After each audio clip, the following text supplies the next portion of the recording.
안녕하십니까. 미래에셋증권에서 중국 증시 열심히 보고 있는 박수진입니다.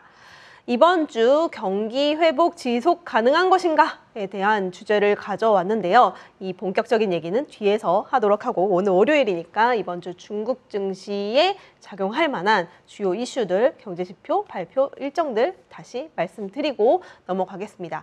우선 5월 9일 화요일에 4월 수출입 데이터가 발표될 예정입니다. 우선 3월 수출 데이터는 서프라이즈였어요. 시장에서 예상치가 그렇게 높지 않았던 거에 대비해서는 그래도 좋았다라는 점인데, 4월에도 이 부분들이 서프라이즈가 이어질지 여부를 주목하시는 게 좋을 것 같고요. 그리고 수입 지표가 좀 많이 안 좋아요. 계속 이번 해 들어서 2023년에도 아직 회복되지 않고 있다라는 점은, 이건 무슨 의미냐? 내수가 아직 살아나고 있지 않다라는 점에서 계속 소비 회복이 되는 것 같은 느낌이긴 한데, 이런 이벤트가 있을 때는 그래도 예전 대비, 작년 대비 뭐 이런 수준에서는 당연히 좋을 수밖에 없긴 한데, 그래도 여전히 시장에서 원하는 만큼, 그리고 시장 경제를 엄청나게 이끌어갈 만큼의 내수 동력은 아직 부족한 상황이다라는 점인데, 4월에도 사실 기대감이 그렇게 높지 않다라는 점을 유념하시면서 보셔야 될 것 같고요. 통화지표도 발표될 예정입니다. M2가 그래도 이번 해 들어서도 꾸준히 통화량이 늘어나고 있다라는 점이라서 4월에도 이제 이어질지 여부 좀 지켜보시는 게 좋을 것 같고요. 목요일에는 중국도 4월 물가지표가 발표될 예정입니다. 우선 3월 PPI 지수 안 좋았어요. 예상치 더 안 좋네요. 네, 그래서 우선 지금 이 4월 데이터들 자체가 지금 별로 그렇게 좋은 상황들이 아니다. 그래서 경제 성장이 이어지는 것 같은데 계속 뚝뚝 맥이 끊기고 있다라는 점을 한번 좀 유심히 보셔야 될 것 같고, 주의 깊게 보셔야 될 것 같습니다. 3월 CPI 지수 자체도 예상치가 더 안 좋아요. 그래서 3월 대비해서 4월에 지금 나오는 경제 지표들이 별로 좋은 상황은 아니다. 그래서 이게 뭐 5월 돼서 다시 반등할 것은 뭐 자명한 상황이지만, 그래도 이런 부분들이 계속 지속 가능한 것인가, 경제 회복이 지속 가능한 것인가에 대한 물음표가 계속 던져지고 있다라는 점, 중국 증시 보실 때 유의하셔야 될 것 같고요. 최근 흐름이 그리고 분위기가 그렇습니다. 이번 주에는 계속 미국의 물가지표까지도 같이 중국이랑 거의 맞물려서 발표가 되기 때문에 여러 가지 인플레이션 우려가 좀 둔화되는 여부도 이제 글로벌리 여러 가지 집중될 가능성이 높아 보인다라는 점 주목해 보시면 좋을 것 같습니다. 자, 우선은 노동절이 끝났으니까요. 간단하게 노동절 황금 연휴 어땠는지 간단하게 짚어보겠습니다. 그래서 우선 2023년 5월 1일 노동절 소비 관련 매출액은 작년 대비해서 24.4% 증가를 했다라고 합니다. 작년에 사실 안 좋았어요. 작년에도 안 좋았기 때문에 24.4% 늘어난 건 당연한데, 저는 이게 약간은 조금 예상치보다는 좀 낮은 수준이 아닌가라는 부분이고요. 그 중에서도 그래도 보면 서비스 소비라고 하면 28.7% 정도, 30%가 더 늘어났고, 상품 소비도 19.5% 정도 늘어났다더라. 근데 그 서비스 소비 중에서도 결국엔 여행이나 엔터테인먼트 서비스 매출이 작년 대비 많이 늘었다, 3.2배 증가했다라고 합니다. 그래서 이런 부분들이 그래도 여행 소비가 꽤나 많이 늘었다라는 거는 제가 지난번 보이차에서도 말씀을 드렸지만 여전히 이제 지나고 나서 데이터로 나타나고 있다라는 점이고요. 그리고 중국 내에서 움직인 중국인들이 국내 여행을 했던 여행객 수도 원래 예상치였던 2.4억 명보다는 훨씬 상회한 2.74억 명을 기록을 했습니다. 이 수치는 2019년에 119% 수준이고, 그리고 중국 국내 여행 매출 자체도 2019년에 100% 수준을 달성했다. 그래서 예상했던 것처럼 2019년 수준까지 회복을 한 상황이다. 이거는 여행 매출 기준으로만 본 거고요. 이런 이벤트들이 조금 더 있어야 되는데, 사실 또 이제 연휴는 끝났고 앞으로 이제 이런 것들이 더 지속 가능할 것인지에 대한 의구심, 의문 이런 것들이 아직 남아있는 상황입니다. 그래서 이런 것들이 왜 의구심으로 남아있냐라고 했을 때 저희가 4월 말에 발표된 4월 PMI 지표가 또 꺾였어요. 네, 국가통계국 국가 기준으로 했을 때 50 미만을 하회했고, 그리고 차이신 제조업 PMI 지수 자체도 50 미만을 또 하회를 했습니다. 그래서 좀 좋아지는가 싶다가 또 꺾이고, 지금 이런 상황들이 나타나고 있다라는 걸 봤을 때 여전히 중국에서 내수 회복들이 별로 좀 되지 않고 있다, 예상치보다는 좀 늦고 있구나라는 거를 확인할 수 있고요. 그 안에 세부 항목 자체로도 이게 이제 이 주황색 이렇게 큰 선이 3월 지표였다면 4월 지표는 이거보다 조금 더 커져야 되는 게 맞는 거겠죠. 그래야 좀 경기 회복이 되는 거구나, 여러 방면에서 좋아지고 있구나를 파악할 수 있는데 여전히 그래도 계속 더 쪼그라든 상황입니다. 그래서 이 지표가 지금 올바른 방향으로 가지 않고 있다라는 점을 봤을 때 저도 분위기 자체는 좋아지는 건 맞는데 지표는 사실 그렇게 얘기하고 있지 않거든요. 그렇기 때문에 앞으로 이번 주에 나올 지표들도 계속 예상치가 굉장히 낮은 수준이잖아요.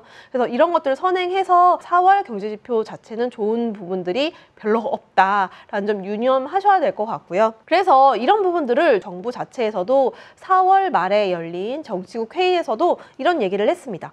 경제 성장률 우리 좋았어. 그래도 위드 코로나 하고 나니까 경제 성장률은 우리가 예상했던 것보다 훨씬 잘 나왔다. 4.5% 나왔잖아요. 그런데 좋아지는 건 맞지만 현재 중국 경기 개선은 회복성 측면이 강하다. 그러니까 너무 바닥이었기 때문에 조금 올라오는 회복성 측면이지 플러스 알파로 증가한 건 아니다라고 얘기를 하는 거고요. 여전히 내수 동력이 강하지 않고 수요도 부족하다라는 점을 중국 측에서 인지를 했습니다. 사실 이거는 저는 좀 현실을 직시한 메시지라고 생각을 해요. 원래 중국에서 이런 이제 정치국 회의라든지 정치 이벤트에서는 항상 자신만만한 얘기들을 많이 했거든요. 조금 문제가 있다라고 얘기를 할 때는 뭐 여러 가지 압박이 있고 좀 여러 가지 문제는 도전할 문제들은 좀 있다 정도로 표현을 하는데 아예 딱 정말 현실을 딱 직시하는 멘트들이 나왔다라는 점. 그래서 그들은 중국 정부는 어떻게 할 것인가, 역시나 적극적인 재정정책과 안정적인 통화정책을 유지해 나가겠다라고 당분간은 조금 더 이런 정책들을 유지해 가겠다라고 얘기를 했고요. 그리고 산업정책 측면에서도 우리가 이제 이건 중국 증시에도 굉장히 많이 영향을 미치는 거기 때문에 여기에 이제 추가적인 알파 성장을 이끌어가기 위해서는 뭐 과학기술 자립을 더 해서 인재 양성도 강화하고 그래서 계속 과학기술 자립에 대한 얘기들, 첨단 기술을 조금 더 업그레이드 하겠다라는 얘기들은 나오고 있습니다. 그리고 전기차 아직 포기할 수 없죠. 전기차 발전 우위를 공고하게 이끌어가고 확대하겠다. 그래서 여기에 충전시설이라든지 에너지 저장시설, 인프라들을 건설을 확대하겠다. 그리고 새롭게 나온 얘기가 AI 발전을 더 이끌어가겠다. 중국 입장에서는 중요하게 생각하는 산업이야. 이 부분 더 이끌어가겠다라고 얘기를 했습니다. 여기에 더불어서 부동산 안정, 고용보장, 전력보장 이런 부분들은 당연히 얘기를 더 했고요. 지금 현재의 상황을 직시하고 이런 메시지들이 나왔다라는 점이고요.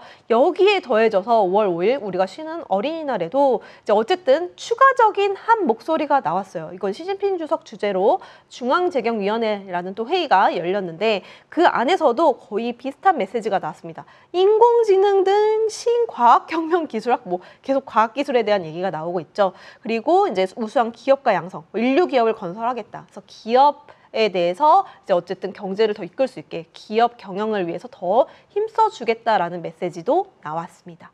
여기에 추가적으로 인구 노령화 문제를 좀 처음으로 이렇게 조금 더 강조해서 얘기를 했던 것 같아요.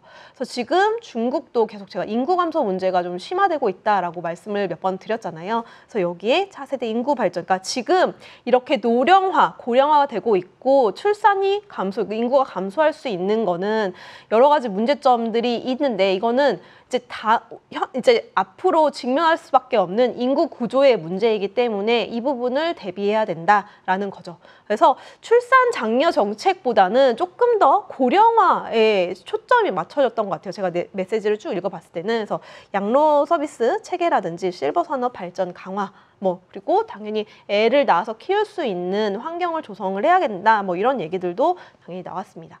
그런데 우선 양로 이런 것들이 나온다라고 하면 또 결국엔 이런 것들은 제약, 헬스케어 이런 쪽 산업하고도 굉장히 밀접한 관련이 있기 때문에 중장기적으로도 이쪽 산업에 대해서도 여전히 좀 지켜봐야 되는 것이 아닌가라는 좀 생각이 들었고요. 그래서 결론입니다.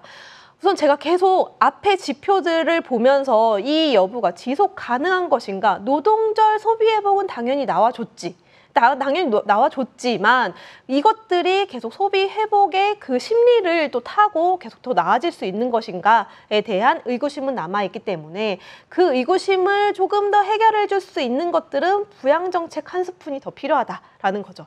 부양정책 더 이끌어 가줘야 되고 더 필요하다. 그래서 우선은 중국 경제 회복이 빠르게 되면 경기 부양에 대한 정책들은 좀 바로 줄어드는 것이 아닌가라는 우려 또는 예상들은 좀 있었는데 그래도 그것들은 조금 더 연장될 수 있겠다. 그러니까 경기부양 정책은 지금 줄일 때가 아니다. 더 연장해주고 플러스 알파 정책을 더 내줘야 된다라는 의견이고요. 여기에 계속 나오는 메시지들 공통적인 거 계속 보셨죠? 기술주, 과학 이런 것들 계속 나오고 있어요. 그래서 이런 부분들은 반도체나 통신, 소프트웨어 등의 기술주도 좀 변동성은 심하긴 하지만 오히려 계속 많이 빠졌을 때, 조정받았을 때는 매수 전략으로 접근하셔도 저는 나쁘지 않다라는 의견이고요. 여기에 계속 저희가 좀 많이 고통받고 있는 전기차도 이제는 좀 업황 바닥을 통과하는 과정에 놓여져 있고 5월, 6월 달 정도가 그 정도 될 것 같고요. 여기에 계속 추가 정책이 나올 것으로 기대를 하고 있다라는 점을 지금 중국 증시 보시는데 참고하시면 좋을 것 같아요. 그래서 이런 부분을 발판 삼아서 이제 중국 증시 대응하시는데 활용하시면 좋을 것 같고요. 오늘의 보이차는 여기까지 정리하도록 하겠습니다. 감사합니다.